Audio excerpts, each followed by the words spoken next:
কিছু কিছু বিষয় খুব আশ্চর্য লাগে যে প্রবাসে আসার পরে কিছু মানুষ ইনকাম করতে পারে না, জব পায় না। আবার কিছু কিছু মানুষের নসিব এতটাই বেশি ভালো যে এত সুন্দর একটা জব পেয়ে যায়, বেতনও ভালো পায়। সেরকম ভাবে আমি একটা যাত্রী উঠাইছিলাম কিছুক্ষণ আগে। তো কথায় কথায় উনি জিজ্ঞেস করছে যে তোমার দেশ কোথায়। তো আমি বললাম বাংলাদেশ। তো বলছো বাংলাদেশ, বাংলাদেশি ড্রাইভার তো আমাদের বাসায় আছে। প্লাম জুমেরাতে যাত্রীটা নামাইছিলাম। তো আমি অনেক কথাই বললাম তার সাথে।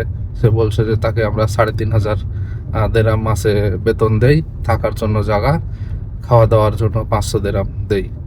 তো যে ড্রাইভারটা তার বাসায় কাজ করে, উনি তার প্লাম জুমেরাতেই সেম ফ্রন্টেই আরেকজনের ভিলাই, মানে কুকুরগুলো আছে না, এখানে কুকুরগুলো হাঁটাই, সকালে 1 ঘন্টা হাঁটাই, বিকেল 1 ঘন্টা হাঁটাই, এই জন্য প্রতিদিন 200 দেরাম করে দেয়, মানে 30 দিনে 6,000 টাকা, 6,000 দিরহাম।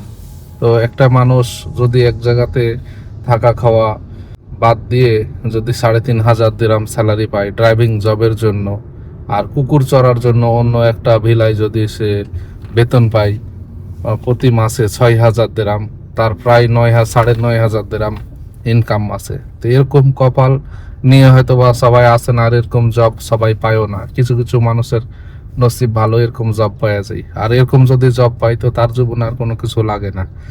ভালো ইনকাম যেমন হয় তেমনি শান্তিতে থাকা যায়, সবকিছু করা যায়। যে আশা নিয়ে প্রবাসে আসে সেই আশাটা পূরণ করা যায়। বেশ কিছুদিন আগে আরেকজনের সাথে আমার কথা হয়েছিল, সে জুমেরা গল্ফ স্টেট, যারা হয়তো বা দুবাইতে থাকেন চিনেন, জুমেরা গল্ফ স্টেটে জব করে, তার মাসিক বেতন 6,000 দিরহাম।